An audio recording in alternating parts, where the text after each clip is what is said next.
My area of specialization is parallel distributed computing and software engineering. So, having interest in parallel distributed computing, it has always been in the mind that when we talk about various models of parallel computing, there are certain things that are realizable today. There are certain things that have great promise, but not necessarily realizable in near future. We have heard about multiple attempts in terms of computing models when the data flow computing model came. Similarly, we had great news about the quantum computers as well, that these types of machines are going to be a reality. And when we say computers, then we have a picture in our mind, the type of machines that we have for this purpose. And there were very encouraging remarks by scientists, basically from the domain of physics, that classical computers will never be able to simulate exactly quantum mechanical systems. Quantum mechanical operations are something that we perform on routine.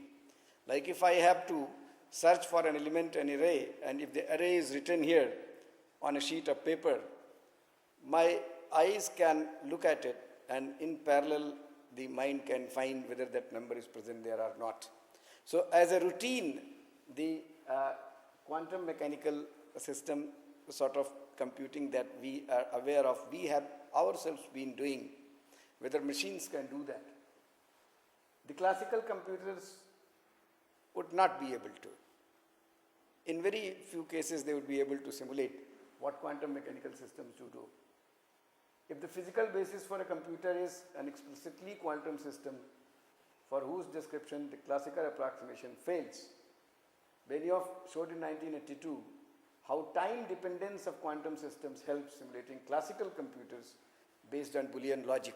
So these were two things that were very interesting. First, that the present day machines cannot mimic either the working or the power of quantum machines, quantum mechanical system, but at the same time, if we make use of the quantum systems and we make use of the time dependence of quantum systems, we can show everything that is there in the normal Boolean logic that is made use of for the purposes of the present day computing machines that we have, the normal computing machines. So that is what is the question that we are coming at. You see, there are only three things that normally scientists would be interested in. Those can be described as issues, challenges, and problems. Issues are something that academicians and professionals and possibly society also are concerned with. So these are matters of concern. Like machines should be reliable, it is a concern. When we start addressing an issue, we come across multiple challenges that need to be tackled. And when we start addressing one of these challenges, then we come across multiple small and big problems that need solution. So factually, any research or investigative study has to have a thread starting from the issues, going through the challenges and reaching up to the problem. So issues, challenges, and problems. And factually, when you start addressing an issue, then the constraints are something that pose challenges. You have to address an issue. There can be multiple solutions to them, but there may be constraints. Like in engineering, the constraints are of the type that cost that you have. The technological constraints may be there. The technology permits something or doesn't permit. The technology may not be available. So that is how issues, challenges, and problems are related. That is what I am going to do today. That what are the issues, challenges, and problems that from the algorithmic point of view and software point of view need to be solved. Because as we will go further, we will find that in quantum computing, people have deposed a great deal of faith. Whenever a new quantum computing mechanism is available, it hits the news lines also. And every now and then we have been saying that within the next 20 years it would be there. And many enthusiasts in the years, say, 90s and 2000 had said that by 2020, the quantum computing machine should be there. There are two interesting things in these types of discussions. One is that many a times when we start exploring the ideas related to certain new venture, then we may not necessarily be able to obtain the real answer to that. But the path of exploration helps us in understanding in a better fashion many things that were otherwise not possible. That is the type of discussion that I am going to pursue now, which would help us in understanding that in how many ways the quantum algorithmic approaches help us in understanding in a better fashion the processes of solutions to problems that we have today, that we are working out with the present day machines, and what are the challenges, what are the constraints that are available, and what are the problems that need to be solved for this purpose. The type of computing that we have is based on the von Neumann machines, and mostly it is a control flow organization in which, as we are all aware that you write programs, you get some input data, and you wish to exercise a controlled execution of all the computational statements involved in the solution process. There is a controlled execution. When it comes to writing program, everybody knows that it has been factually very difficult to be able to understand what it requires to write a program. For every learner who has learned first, what to write first, what should be the first statement, obviously after declarations, etc. And very soon people realize when they start learning how to write programs that something that you can do first means such a statement in the program that can consume the inputs only, it does not require any intermediate result, merits to be the first statement in the program. So factually there can be multiple statements that merit to be first in the program. Any of them can be written as the first statement. Then you have second set of statements, the intermediate results that are obtained, that are produced by the first set type statements, can be consumed by the second set statements and some input. So in this fashion what happens, the programs that we write, they keep weaving the result by generating intermediate results and using them. And that is why there is a great need of memory. It is not that memory is a very great thing that we should have. Normally we say that it has got 64 GB memory or 128 GB memory. It is not a merit of a machine to have memory. It is a limitation of a machine just because the machine cannot operate on all the data simultaneously. So it has no option but to retain the whole program in the memory and to retain the intermediate results for further uses by the steps of the computation in the memory. So that is what is the idea between control flow and data flow that I would look at first, because there is a great similarity between the two, the data flow models that we talked about and the quantum computing methods that we come across. The data flow computing models also had a great promise. What brought data flow computing model was not a data flow computing machine to us, but what data flow computing model brought to us was to understand more properly how the inherent parallelism can be exploited in the solution processes to the problem. There is something known as a time and a space compromise. You can make use of a small hardware repetitively many times to arrive at a solution to the problem. That is what would mean that you are expanding in time. If you make use of more hardware, then it is likely that the time taken by the solution process would be lesser. It is just like putting one person on a job and putting more than two or more people on a job and expecting that the job would get completed early. doesn't always happen also. And that is why in marriages, etc., when there are children, they have to go for some work, we always say that never go more than 2 people. Or when we find that it is a responsibility of many people, everybody's responsibility is nobody's responsibility. So there are reasons that communication amongst the labor putting forces, if it overweighs the computation, then the efficiency of the machine also goes down. But the time and space compromise is understood in this form. So as I said, that expansion in time through repetitive use of tiny hardware can be there. It is just like, as we are all aware, those who study computer science, that there is an arithmetic logic unit which doesn't even know how to subtract or multiply or divide. It only knows how to add. We have got only an adder, right? And that adder is repetitively used for synthesizing either subtraction or multiplication or division. That is what is the idea of expanding in time. Factually, there was a great deal of discussion in engineering disciplines since quite long that if you require a machine where there should be n elements and all should operate all the time, then the reliability will be equal to the product of the reliabilities of all the individual elements, and it will go down. So if you have a small hardware and more use of it, you have more faith on your mind, so the program would be able to exploit the tiny hardware and would be more reliable.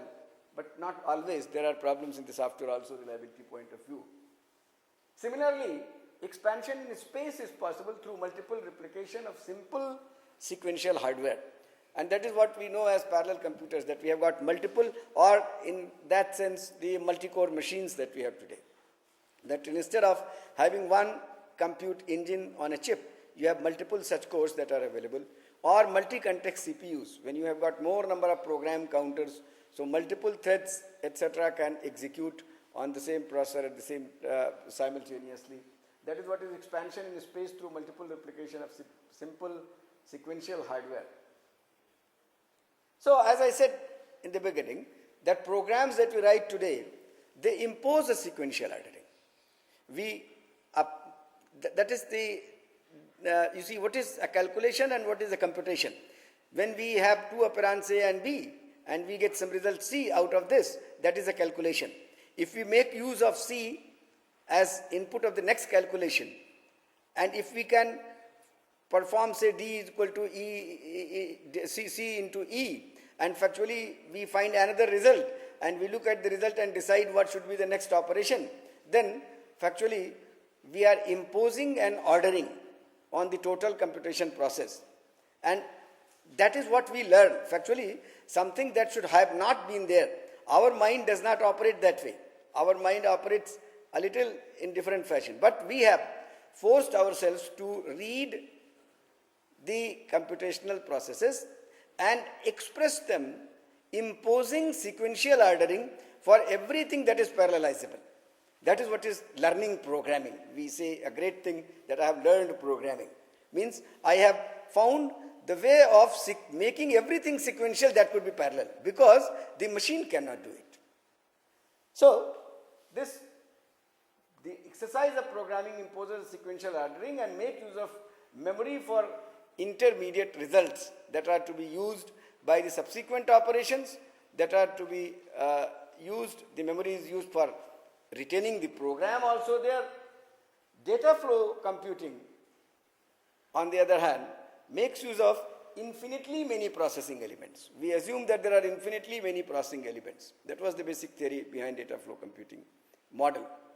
If we have got infinitely processing element, then the other important things that comes with data flow computing models, that there is no concept of memory at all.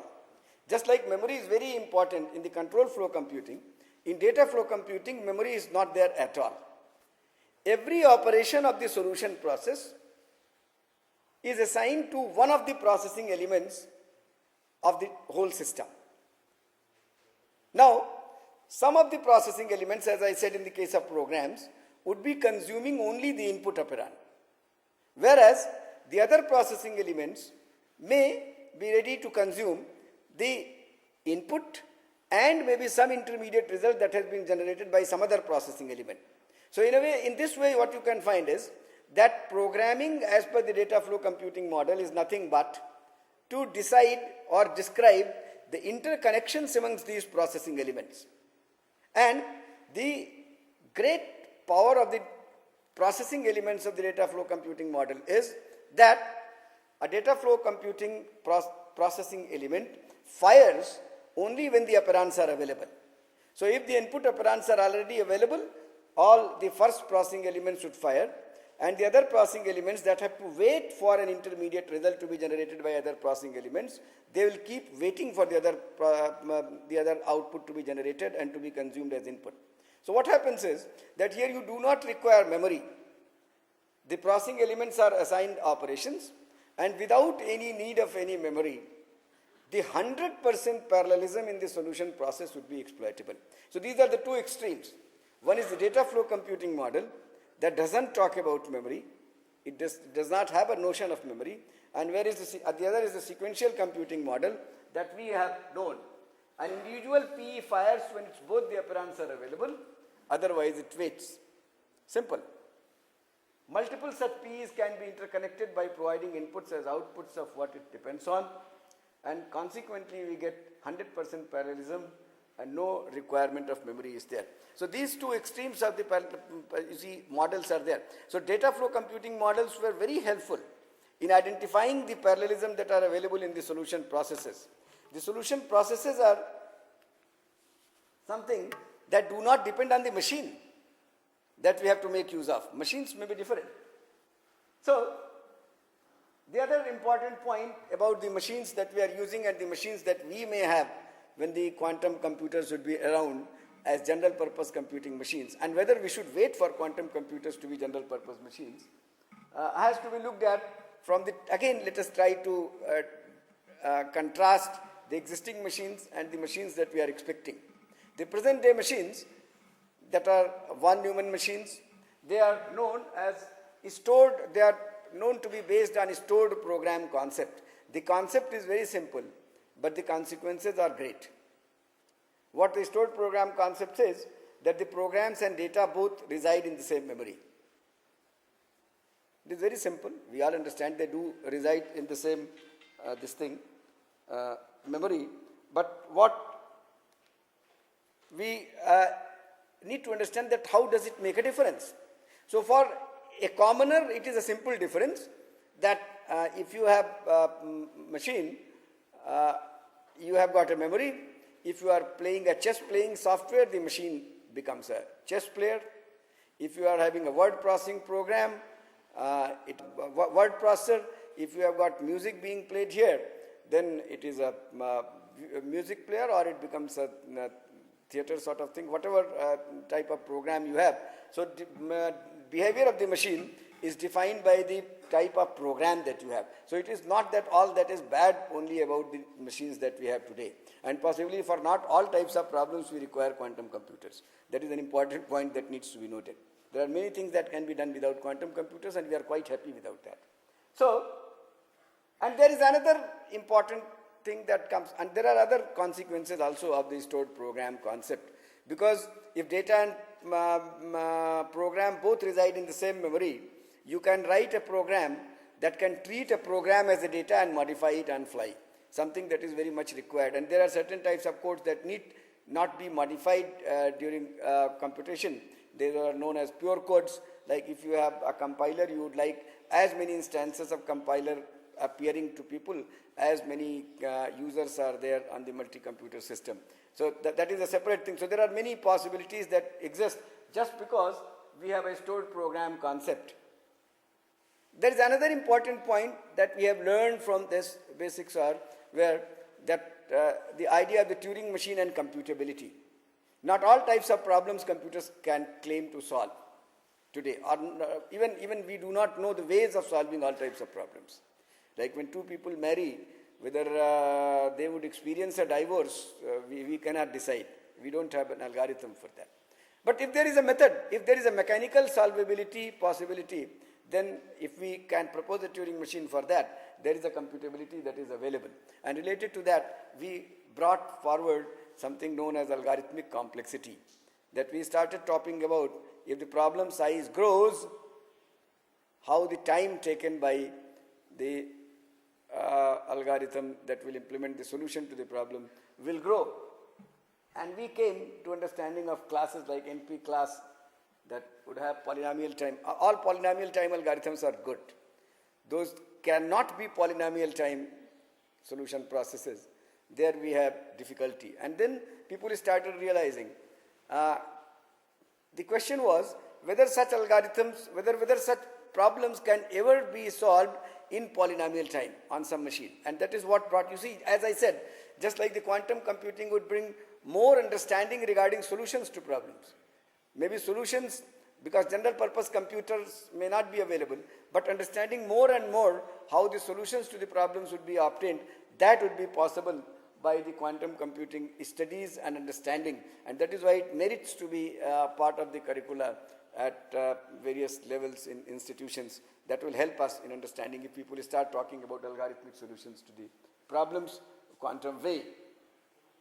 So, the non-deterministic machine, what people started understanding, that can there be a polynomial time algorithm? For those problems for which we do not have a polynomial time algorithm on sequential machines, on the von Neumann type of machines, can ever be there a polynomial time algorithm? And then when everybody did put too much of effort and nobody could obtain, then people started realizing, can there be a polynomial time algorithm, but not necessarily on the deterministic machine that we make use of. And then people come with the idea of, one can generalize, not necessarily non-deterministic machine is that if you just consider there are infinitely many processing elements that can operate simultaneously on some problem. And simple problem, searching for an element in an array. If there are n elements, right, and we are searching for an element, if we have got n processors, if all the processors can be made responsible for one element each, then they would all compare with the input element simultaneously, and in the constant time you will have the result of the search. If it is there, it will be there, otherwise it will not be there. But that is why the parallel algorithms were criticized also, and parallel algorithms were evaluated otherwise, not only in terms of the time that would take, but the resources that they would consume, means the number of processing elements that they would consume. So this type of, and people then further divided that there can be two classes of problems like NP complete, and we said that NP complete problems are the problems that if any one of them can be solved in polynomial time, it is only possible if others should also be solved in polynomial time. And what we factually tried to say by this was that the exploration, you see, again led to a very interesting understanding, not regarding whether there should be a polynomial time algorithm or not, but the basic idea was to understand what is the inherent problem in all problems that are of NP type.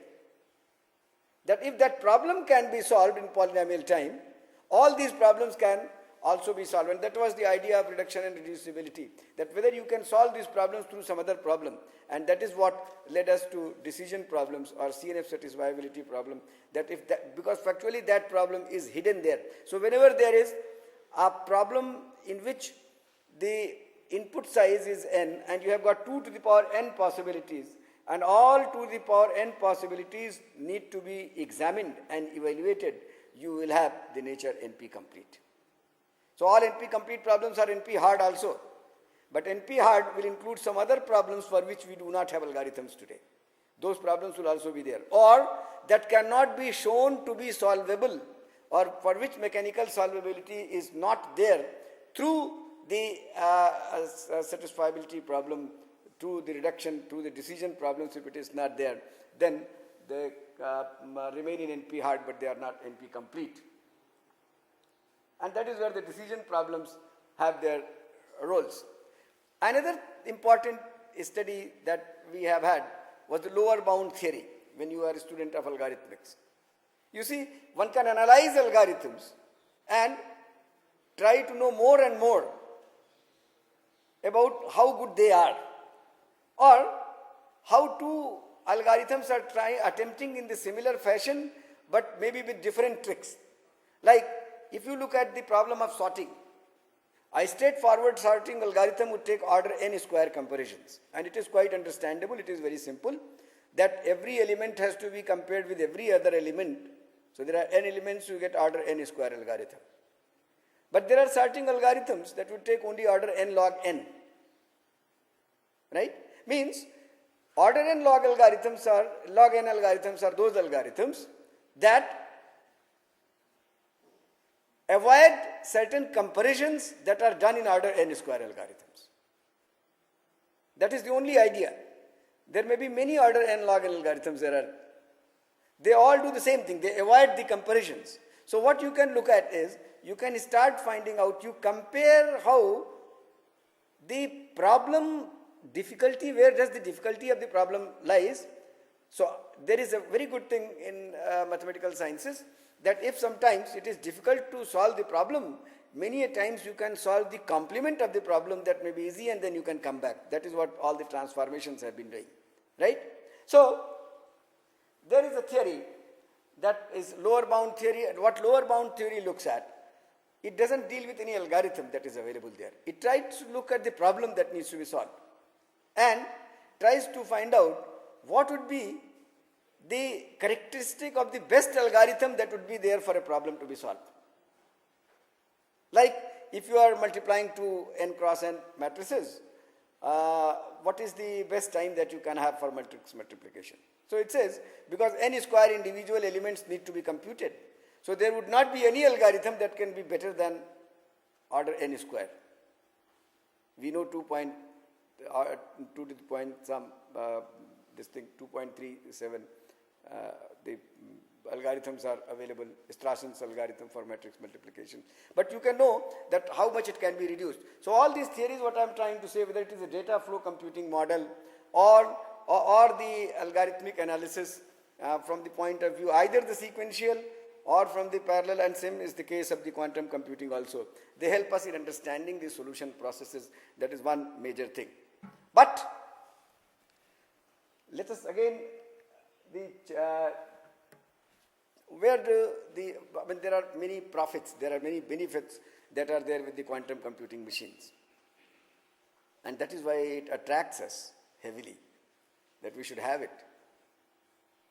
Though it is every time you would come, you would find the scientists would say that in the next 20 years it will be there. So 2020 was the time. I think not many years are left in 2020. So we can give 20 more years to it. Maybe by 2030 it would be there. But whether we should have a general purpose quantum computing machine, maybe it is not required to have. We can have a special purpose computing machines.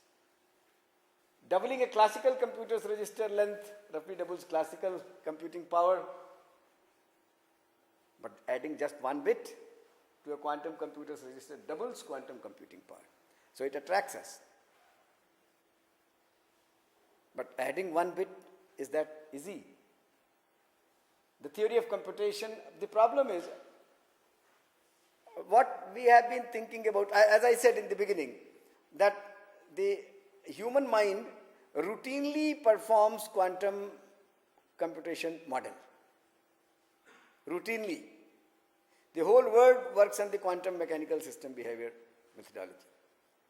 We have made a machine that should not work as that. And we have made it to behave in such a fashion so that it solves multiple hour problems. We are able to watch movie, we are able to listen music. So there are many problems for which we do not require quantum machines. But there are some for which we require. But obviously, the Turing machines are not adequate description of computability. That point we have to keep in mind. And once that comes, the new theory of computation needs to be built. Maybe there are certain types of problems that we were thinking that are not solvable as today, for which algorithms do not exist. There may be some possibility that may emerge out of that. The idea of algorithms, if we learn from data computing, data flow computing model, the memory is not required. When we talk about algorithmic solution, we have sequentiality in mind. We want to say the order in which the operations are to be performed. So, one has to worry about what should be the theory of computation that should be behind new type of machine. Means what is happening is, if we keep thinking with the mindset of the sequential computing, and we want to have a model that is not based on memory, etc., are we proceeding in the right direction? There is a great philosophical saying that it is very difficult to locate a black cat in a dark room, and it is impossible to locate a black cat in a dark room if it is not there. So that is what it leads to, that if we keep thinking in those terms, whether it leads to something, so do we require, so when the quantum computing machine should be there, then we would require that the theory of computation is there, the algorithm, the science, algorithmics possibly, not algorithms I should have written, and the programming languages, whether we will require, whether the programming language would mean writing programs that would be stored somewhere. Just like in data flow computing model, programming means something else. The specification models known to us are all classical. The challenge is to build quantum computer counterparts of all these, or not, maybe not all these. Rather, we should get rid of some of the notions that were existing with the sequential computing models and come out with newer types of concepts that need to be understood and coined and understood. Today, mostly we deal with the quantum programs that are based on quantum gates. Just recall the machine language programming or assembly language programming, when people used to write programs in machine language or assembly language. So if all the algorithms, or you just look at the bitonic sort, when you are making use of comparators and talking about the sorting algorithm, whether we would be able to gain much if we are talking only in terms of the gates, etc., writing all the algorithms, all the problem solving methodologies only in terms of gates, etc. So we do not today write programs in machine assembly language, for that matter, in terms of and or not gates. So in this way, we obviously require languages, the functional imperative languages for quantum computing and problem solving methodologies. And again, it has to be kept in mind that just like in the data flow computing model case, the programs were not of the type that we write today, what the programs would mean, and whether proceeding in this way, dealing with the classical method of writing programs, etc., would be useful. So what we require, John Clark and Susan Stepney from University of York in quantum software engineering. You see, the very interesting part is what is done in quantum computing is that if you have a register, say 3-bit register, then you have got 8, all the possible universes existing simultaneously. When an operation is performed, it is performed on all of them simultaneously. But if we have the classical, thinking of the classical computational model, then we are thinking in terms of storing in the register. And then performing operation on the register means there is some other way of arranging methodologies for making operations to be performable on that. Whether that type of model is good enough, whether that type of thinking is good enough, whether it is not required to drive out from the mind the whole methodology of the classical sequential computing and think about the quantum computing ways of carrying out the business. So, universal quantum Turing machine that we should worry about, the quantum algorithmic complexity that has already been talked about, assembly level and high level Q languages, if we draw parallel to the sequential, that is what things would come, but whether we should have a question whether that should be the way. If we talk about programs that would be running on machines and in this way, the understandings and the learnings that have come from the data flow computing model would suggest that possibly the types of programs that we have been knowing would not be the case in this case. So whether quantum compilers should be required, quantum reasoning system, quantum protocols, say for specification languages for quantum protocols, and high level structuring techniques may be required for this purpose, architectures for software. There are many issues that still remain to be solved. So all the issues, challenges and problems that start from the algorithmic sciences, from the algorithmics, that lead to the study of software sciences, they need to be addressed, and it seems there is a long journey. And what to my mind it occurs that just like at some point of time that we had vector coprocessor or co-processing elements, it will be a good idea to go for a special purpose quantum processing systems that may be used for special problems that need to be solved.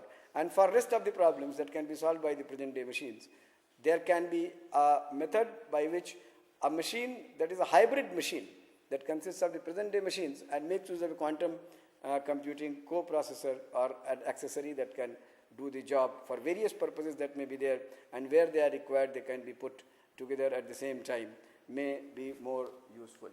That is what all I had to submit, and I hope that in our age itself we come across either a full-fledged quantum computing machine, or we get certain types of accessories or co-processors that can help us in dealing with tough problems, the difficult problems, and we increase the capability of the present day computing machines so that the normal activities as they are being carried out, they can be done by the machines that we have had for so many years. Thank you. Are there any questions? You're talking of hybrid computers Yes. as better than the quantum computer by itself. No, I am not saying better. What I am saying, that present day machines are good in doing many jobs. But there are certain types of jobs that demand heavy computational this thing. The computational load of the jobs may be very heavy.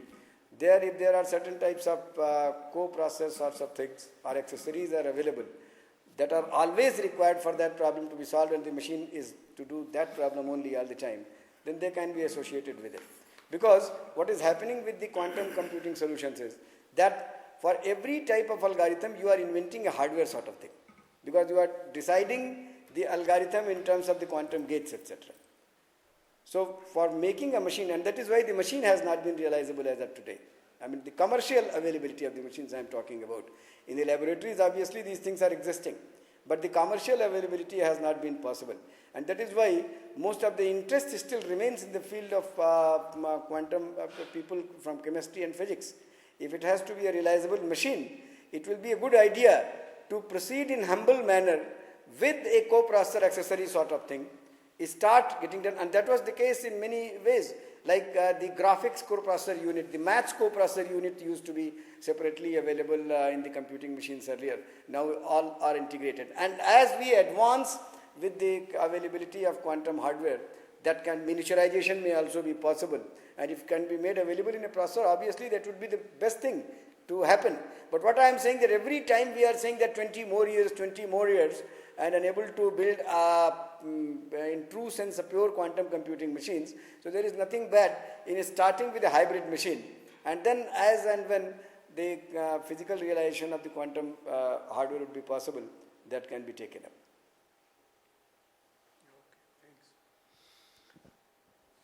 I would like to just ask a very different kind of a question.